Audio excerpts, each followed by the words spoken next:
Brando, mga alagad kami ng batas at napapaligiran ka na namin. Kaya sumuko ka na! Alagad ka lamang ng batas, samantalang ang batas ay nasa aking kamay!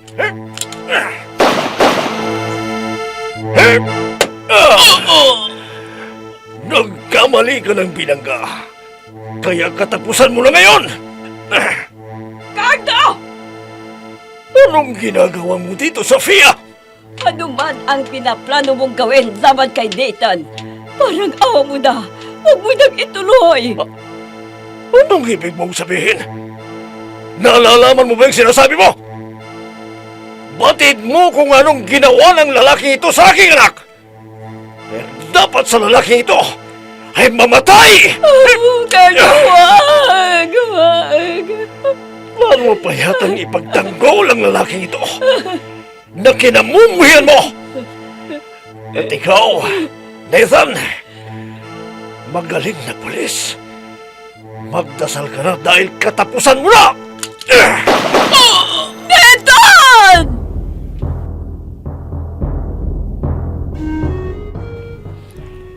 Batas sa aking kamay! Kwento ng paghiganti na bunsod na galit at pagkamuhi nang walang sapat na dahilan sa pagkakamali ng kahapon. Batas sa aking kamay! Mula sa panulat ni Andrea Solar at sa direksyon ni Jun Cabato. Batas sa aking kamay! Inihahandog sa inyo ng F3 Recording Studio para sa pambansang radyo ng Pilipinas, Bombo Radio Philippines.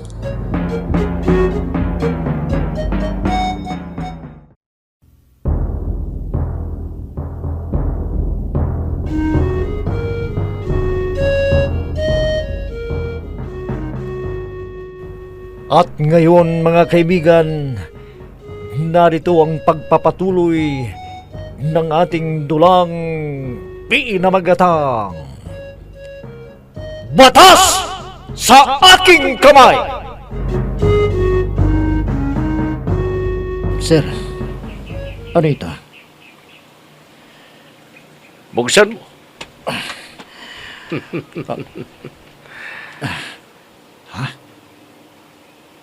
Pero ito sir. Oo. Bigay yan ng organisasyon. Para sa iyo. Karagdagang gastos ng papa mo. Sigurado ba kayo sir? Oo naman. Ganyan magmahal ang organisasyon sa kanyang mga tapat na tauhan. Kaya tanggapin mo, Brando.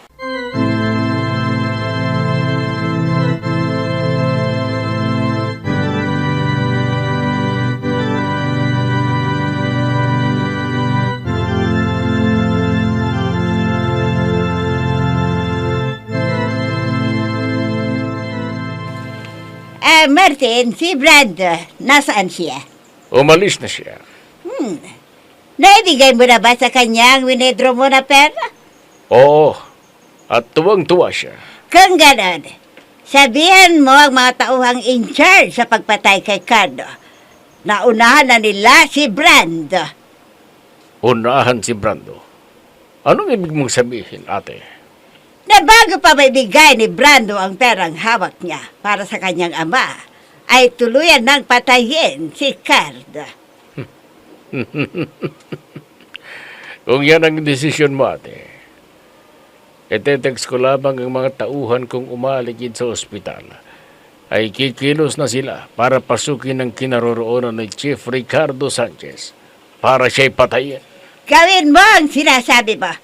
Dahil gustong-gusto ko nang mapatay ang Ricardo Sanchez na yan.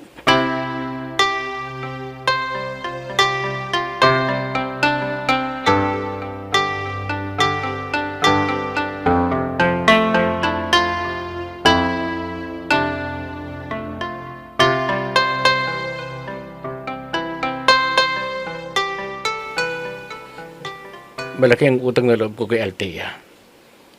Dahil ng mga panahong inakala kong gipit ako. ay siyang nagparamdam ng pagkalinga sa akin. Akala ko ba, inis kayo sa isa't isa ng Althea na yon? Bakit ngayon, lumalabas siyang bida sa buhay mo? Noong una lamang yun, dahil mataray nga naman sa unang tingin si Althea. Pero pag nakilala mo siya ng gusto, isa siya sa masasabi kong pinakamabait bukod kay Inang. Si Inang lang at ang Althea na yon ang pinakamabait sa'yo? Ako, masungit, ganon ha? Sabihin na natin ikaw ang pinakamasungit sa buong mundo, ay mamahalin pa rin kita. Dahil ang pag-ibig ko sa'yo ay hindi nakasalalay kung ano ang ugali mo, kundi kung ano ka. Talaga? Oo. Kaya alisin mo sa isip mo ang pagsiselos kay Althea. Dahil mahal na mahal kita. At hindi ka maaagaw sa akin ng kahit sinong babae. Kahit ang Miss Universe pa, ay hindi kanya kayang agawin sa akin. Ang sweet naman. Teka, may nag-text sa akin. Si Althea. Huwag ka magseselos ha. Isipin mo, nasa ospital tayo. Oo na, oo na. Teka, babasahin ko ang text message ni Althea. Nathan, pinukumbulsyonan naman ang papa ko. Kuhanan niyo siya kaagad ng blood pressure. Dali!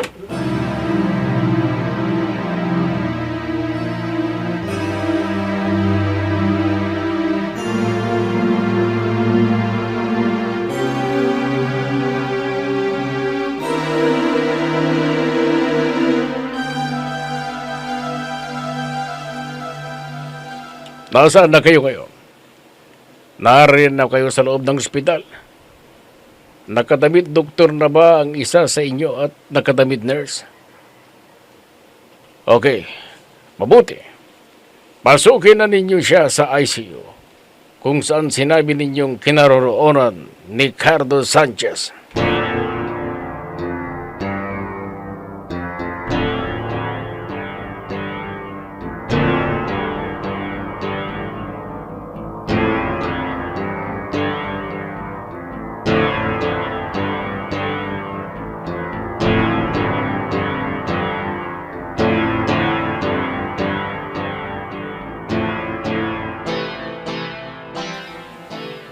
Althea, kumusta na ang papa mo? Nathan, natatakot ako sa pwedeng mangyari sa papa ko. Bakit? Ano bang nangyari? Bakit nagkagulo kanina ang mga nurses at doktor? Ano yung sinasabi mong kinumbulsyon ng papa mo? Althea, Dok, ano pong nangyayari sa papa ko? Ano po, Dok? Iha, kailangan ng masusing pagmumonitor sa iyong ama. Kumalma ka at manalangin. Walang imposible sa Diyos. Huwag kang magpanik. Natatakot po ako, Dok. Nangangako ako na walang masamang mangyari sa iyong ama. Binabantayan namin ang galaw at ang mga vital signs niya. Kaya't ipanatag mo ang iyong kalooban.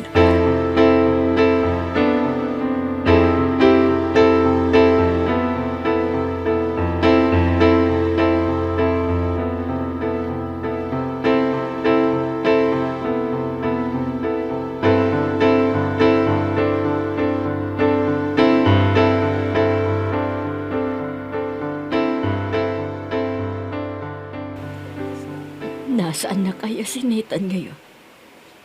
Hanggang ngayon ay hindi pa rin siya nagtitext sa akin. Tuluyan na yata siyang nagtampo sa akin. Kagabi ko pa siya tinatawagan pero ayaw sagutin ang tawag ko. Maging ang mga text ko sa kanya ay hindi nire-replyan. Tumutunog ang cellphone ko. Sigurado, si Nathan na to dahil siya lamang ang nagtitext sa akin. Sinasabi ko na nga ba may text sa akin si Nathan. Teka nga't, babasahin ko na.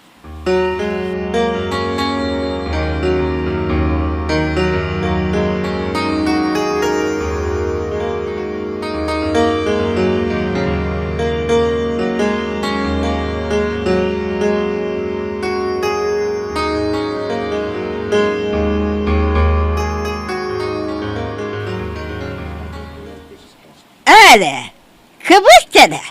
Patay na ba si Carlos Sanchez? Hindi ko pa alam. Hindi pa tumatawag si Buknoy na siyang mangunguna sa pagpatay kay Carlo. Wala pa rin bang resulta? Abay, 4 oras na ang nakaraan mula nang sinabi mong tutuluyan na si Cardo. Ano ka ba naman ate? Huwag kang magmadali. Baka si Buknoy na ito. At sasabihin na ang resulta sa utos kong pagpatay kay Carlo. Hello, Buknoy. Kumusta? Napatay niyo na ba si Carlo? Ano? Bakit? Ano bang nangyari? Ganun ba? O sige, dyan lamang kayo. At gusto ko, ang susunod na pagtawag mo sa akin ay magsasabing patay na si Carlo. Bye. Oh, ano raw ang nangyari? Patay na ba si Carlos Sanchez? Hindi tinuloy ni Buknoy ang pagpasok sana sa ICU para barilin ng silencer si Carlo dahil biglang nagsidatingan ng mga nurses sa doktor. Ano? Nagsidatingan ng mga nurses at doktor? Oo, ate. Oh my Bigla raw God. kinumbulisyon si Carlo kaya agad nagpuntahan ang mga nurses sa doktor sa ICU para tignan si Carlo. Yan ang nga bang sinasabi ko sa iyo, ate. Hindi na masasayang ang bala ng baril natin at hindi na rin mapapagod ang mga tauhan natin sa pagpatay kay Carlo. Dahil ikamamatay na nito ang tama ng mga bala sa kanyang katawan. Relax ka lang. Dahil mamamatay at mamamatay ang Carlo Sanchez na yon.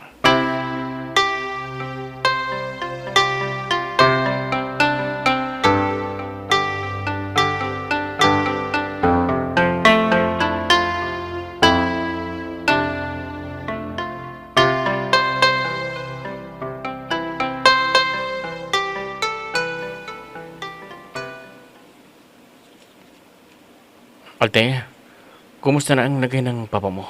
Okay na siya. Siya nga pala, Netan. May gagawin ka ba o pupuntahan sa araw na ito?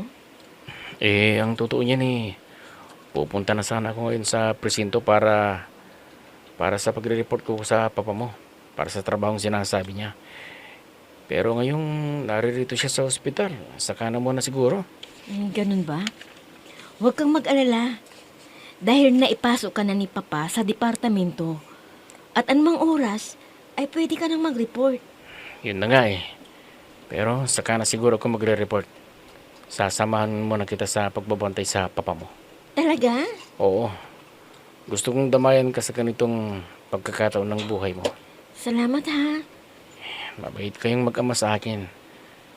Kaya bakit kita iiwan sa mga sandaling tulad nito? At nakahanda akong tumulong tulad ng ginawang pagtulong mo sa akin noon at ng iyong papa nang mga sandaling wala akong alam na pupuntahan.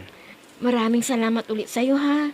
Sa hindi pag-iwan sa akin kahit na trabaho'y posibleng mawala sa'yo. Tapos ako ng aking kurso at nasa akin lahat ng pagkakataon para magkatrabaho. Samantalang ang mga sandaling ito na nangangailangan ka ng tulong ay bihira. Bakit hindi ko sasamantalin ang pagbabalik sa iyo ng tulong na maraming beses mong iminigay sa akin? Muli akong nagpapasalamat sa pagtulong mo sa akin sa ganitong panahon na kailangan ko ng makakausap. Huwag kang mag-alala sa trabaho dahil pasok ka na sa pulisya.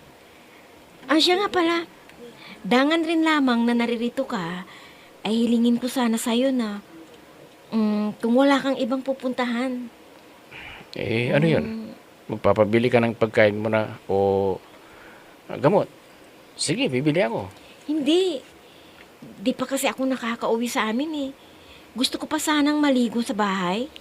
Ganun ba? Okay, umuwi ka na muna. At ako muna ang bahalang magbantay sa papa mo.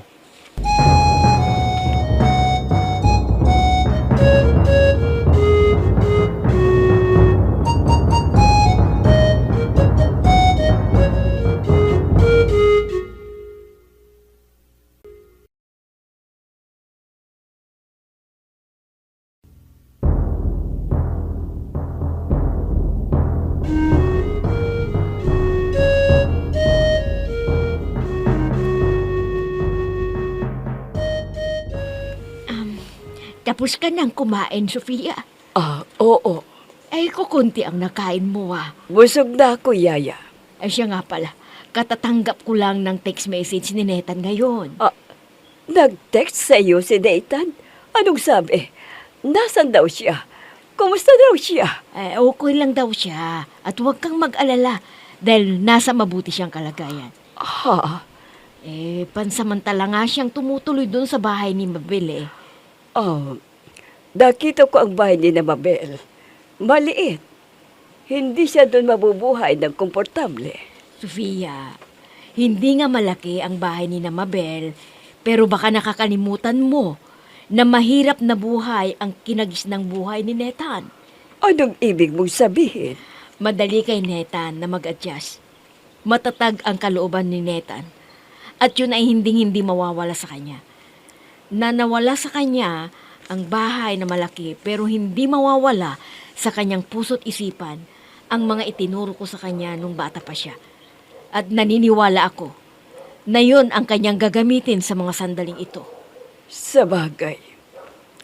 Yan ang isang bagay na pinagpapasalamat ko sa iyo, Yaya Shun.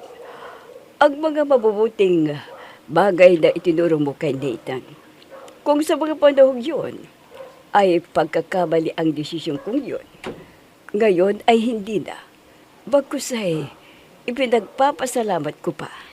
Ayon nga sa nabasa ko sa Biblia, ang lahat ay alam natin na sa lahat ng bagay ay gumagawa ang Diyos para sa mabuti kasama ng mga nagmamahal sa Kanya, na silang mga tinawag ayon sa Kanyang layunin. Kaya't ipagkatiwala mo sa Poong May Kapal ang lahat ng iyong kabalisahan at ang Elohim na makapangyarihan sa lahat ang siyang kikilos sa ikabubuti ng lahat.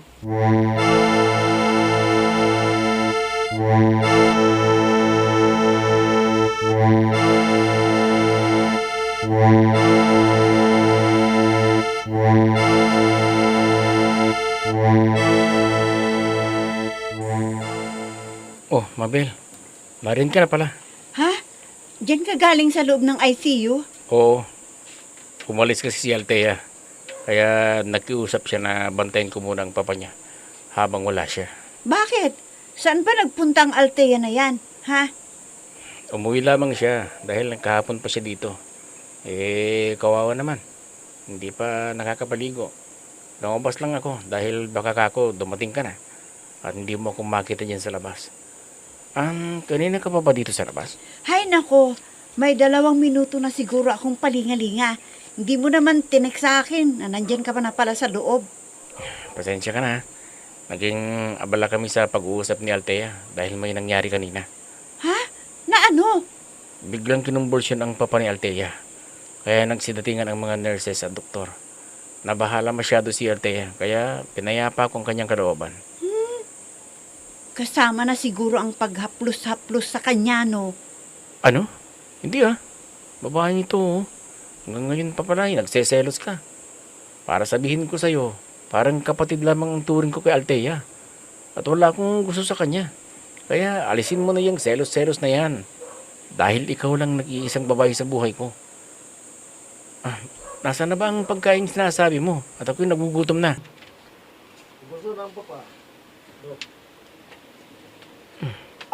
Mabuti na ang Hindi ako kalagayan ng nagkakamali. iyong papaiho. Ito yung kuya ni Althea. Gawin niyo pong lahat ang inyong magagawa to. At magbabayad ako kahit magkano. Nathan, sweetheart, may sinasabi ka ba? Ha? Ang sabi ko, ilabas mo na yung binili mong pagkain at kakainin ko na.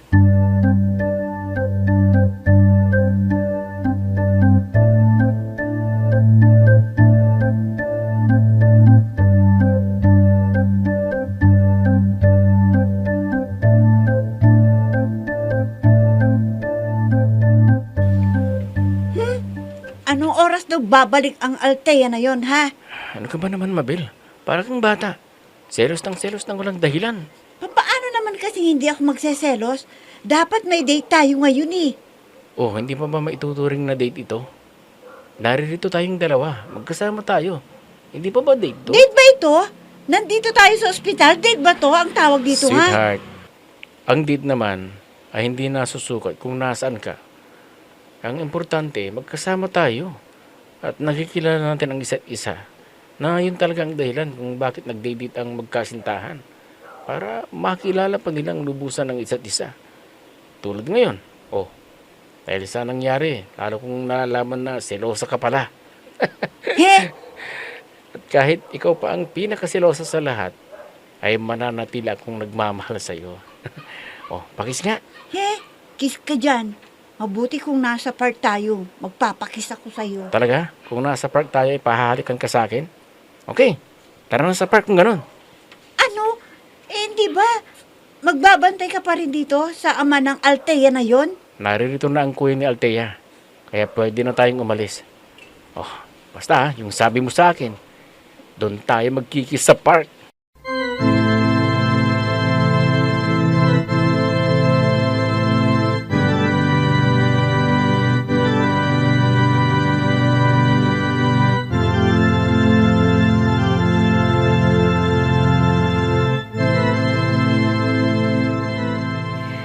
Gabi na. Naririto ka pa rin sa balkonahe. Pumasok ka na sa kwarto mo at nang makapagpahinga ka na. Yaya, hindi ko yata makakaya ang ganitong nararamdaman. Hindi ako sanay na wala dito sa bahay si Nathan. Naiintindihan kita dahil nararamdaman ko rin ang nararamdaman mo. Mabuti ka pa nga eh. Kahit paano, ay nararamdaman mo ang pagiging ina mo. Ako, gustuhin ko man, hindi pwede. Kung ang totoo niyan, ay naiinggit ako sa iyo, Yaya. Naiinggit ako sa iyo. Ikaw lang naman ang hinihintay ko eh. Kung ano ang desisyon mo, yun ang mangyayari. Kung gusto mo, ipagtapat na natin ang katotohanan kay Nathan. Kaya magdesisyon ka!